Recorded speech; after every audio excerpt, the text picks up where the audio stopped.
kebangsaan pula peroleh suntikan semangat sebelum berangkat ke Kemboja selepas Presiden Persatuan Sepak Takraw Malaysia Datuk Seri Ridwan mengumumkan akan ada durian runtuh atau ganjaran jika pasukan berjaya capai sasaran yang ditetapkan. Somali percaya dengan persiapan rapi yang berlangsung sejak Mac lalu, skuad kendalian Ahmad Jaiz Barun mampu raih keputusan positif dan tidak mustahil untuk Malaysia menamatkan badi dengan musuh tradisi Thailand. PSM turut berharap barisan pemain negara yang terpilih ke Tamasya Dwi tahunan itu membuktikan kredibiliti mereka dalam usaha kembalikan status Malaysia sebagai gergasi sepak takraw ASEAN. Untuk rekod di Sukan SEA Vietnam 2021, Malaysia pulang dengan 3 pingat perak serta 2 gangsa. InsyaAllah itu pun ada dalam perancangan kita dan kita menjanjikan hampuan yang baik untuk skuad lelaki kita sekiranya dapat emas, terutamanya bila dapat mengalahkan Thailand. Dan kalau kita lihat daripada tim bergu, ada chance untuk mendapatkan pingat emas, tapi kita tak menjanjikan sehingga ke tahap tu. Kita akan memberikan saingan yang paling sengit kepada Thailand. Apa yang pasti untuk tim bergu kita pasti akan dapat pingat sebab hanya 3 pasukan yang akan menyertai pada tim event. Dalam pada itu, Chef Division Datuk Nasir Ali beri jaminan tiada sebarang kondisi buruk bakal dilalui atlet negara walaupun isu melibatkan perkampungan atlet dan keadaan di venue pertandingan cetus kebimbangan. Tegas Nasir, perkara itu sedang diperhalusi pihak penganjur secara berperingkat dan dijangka selesai selewat-lewatnya sebelum penganjuran Sukan SEA bermula secara rasmi. Dari segi construction, saya rasa mereka tak buat apa-apa kerja lagi dah. Sebab semua atlet dah masuk dalam Games Village. Namun memang ada isu-isu kecil lah, debu ke apa. Tapi itu semua mereka telah atasi dengan cuci dan lain-lain. Dan juga yang penting sekali iaitu tempat perubatan medical center telah pun siap sediakan. Malah telah pun mula memberi perkhidmatan dari segi semua aspek termasuk jugalah fisioterapi dan urutan dan juga psikologi. Jadi kita anggap bahawa kita sudah settle down. Kita dah settle down di Cambodia ni, cuma kita sekarang menunggu kehadiran semua atlet-atlet dan malah sukan-sukan pun dah mula kan.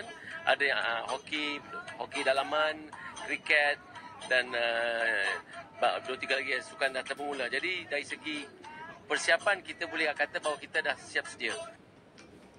Pada masa yang sama, Nasir mengharapkan sasaran emas babitkan Adam Akasyah dari acara Jiu-Jitsu sebagai pembukaan yang cukup sempurna pada Sabtu. Nasir temui ketika majlis menaikkan bendera babitkan 11 negara rantau ASEAN terlibat untuk penganjuran Sukan SEA kali ini.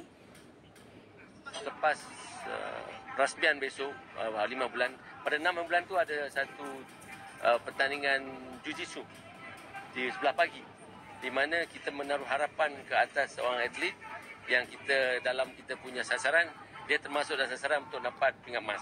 Jadi kita berharapkan beliau deliver pingat emas pada 6 bulan Mei ini.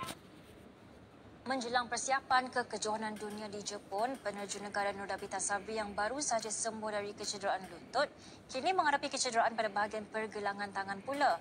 Situasi yang agak serius itu menyekat peluangnya beraksi di Piala Dunia Kanada bermula Jumaat ini. Namun, dia berharap dapat sembuh sepenuhnya sebelum berlepas ke Jepun pada pertengahan Julai. Saya nak cakap juga sebenarnya sebab starting of this year is not a very good start bagi saya sebab saya ada injury lutut at first. But then injury lutut dah sembuh, dah lega dah. Tapi datang pula dengan injury wrist. So sampai sekarang masih lagi recover. So recovery ni bukan ambil masa 1-2 hari kan. Boleh sampai sebulan, boleh sampai lebih. So bagi saya ada sikit down lah sebenarnya sebab nak tunggu recover ni. Tapi saya kena listen to my body lah. If my body say I still cannot take it, then I have to follow up dengan physio and everything. I tak nak force myself sebab tangan ni nak guna lama. Dalam pada itu, Dabita yang juga baru sahaja mendirikan rumah tangga bersama pelawak dan pengacara Jigi Masin bersyukur suaminya memahami perjalanan kerjaya dan mensasarkan untuk beri lebih fokus terhadap membina keluarga selepas selesai Olimpik Los Angeles 2028. Bukan sekarang sebab saya masih lagi ada target yang saya nak menuju. And saya dengan suami pun dah berbincang dan dia pun ikut je apa. Dan dia pun ada cakap, ini kerja you buat je dulu. You go compete, you training dulu. I tunggu je, dia okey je. Sebab kita dah berbincang benda ni kan. So dia pun faham. So alhamdulillah lah. planningnya macam tu lah. Sebab saya punya target sampai Olimpik LA. Itu kalau lah misal kata rezeki dapat Olympic medal in Paris, itu pun saya pun dah rasa target saya dah capai. Any medal doesn't matter. Saya rasa target saya dah capai. So that time baru mungkin saya akan mungkin slow down sikit, focus more on my personal life.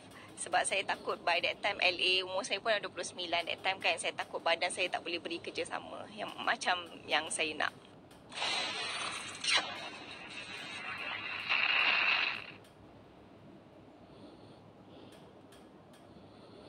Sarawak masih lagi menunggu keputusan Kementerian Dalam Negeri untuk memberi kelonggaran kepada anak angkat di negeri itu untuk mendaftar kewarganegaraan. Sabah secara rasmi memperoleh 25% equity dalam Petronas Chemicals Fertilizer Sabah Sembilan Berhad ECF SSE. Suntikan dana 1.89 bilion ringgit merupakan langkah intervensi Kerajaan Sarawak dalam proses pembinaan serta pemasangan 7,000 menara telekomunikasi.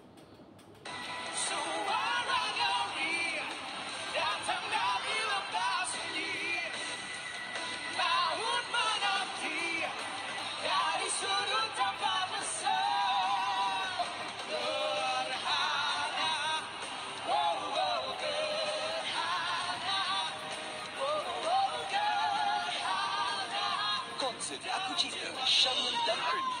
Single dan stream on demand atau silakan saluran 480.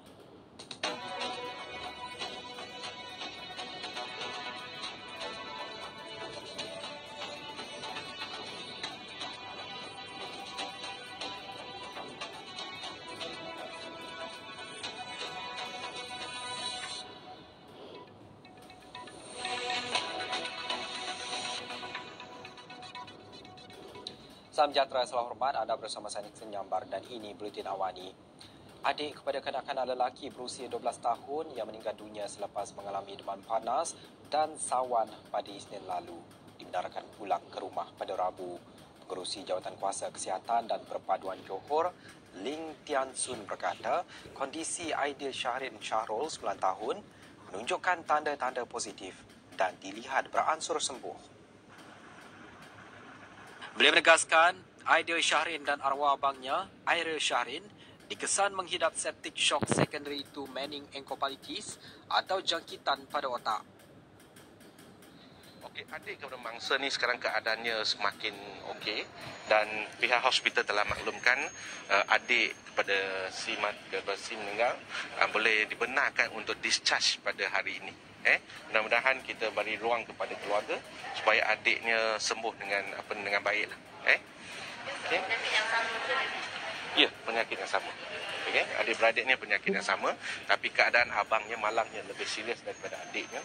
Adik kita tengok keadaan, tengok situasi sekarang dia semakin pulih lah, makin okey dah.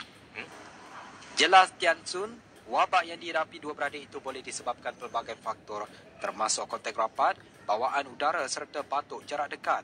Manakala gejala penyakit tersebut turut mempunyai simptom yang hampir sama seperti strok haba. Dia berkata demikian pada sidang media di lobi utama Hospital Encik Besar Hajah Kalsom HEBHK di Keluang pada Rabu. Kementerian Kesihatan menasihati orang ramai agar tidak melakukan aktiviti luar sekiranya tiada sebarang keperluan bagi mengelak serangan strok haba. Menteri Kesihatan Dr. Zaliha Mustafa memaklumkan pihak kementerian sentiasa memantau perkembangan dari semasa ke semasa. Pertamanya tentunya kalau tidak ada keperluan untuk berada di luar rumah, ya, sebab di luar rumah suhu lebih terdedahlah kepada suhu dan haba yang tinggi, maka duduklah dan beraktivitilah di dalam rumah, dan ataupun kalau ni cari tempat-tempat yang teduhlah supaya kita terhindar daripada dedahan kepada haba yang tinggi.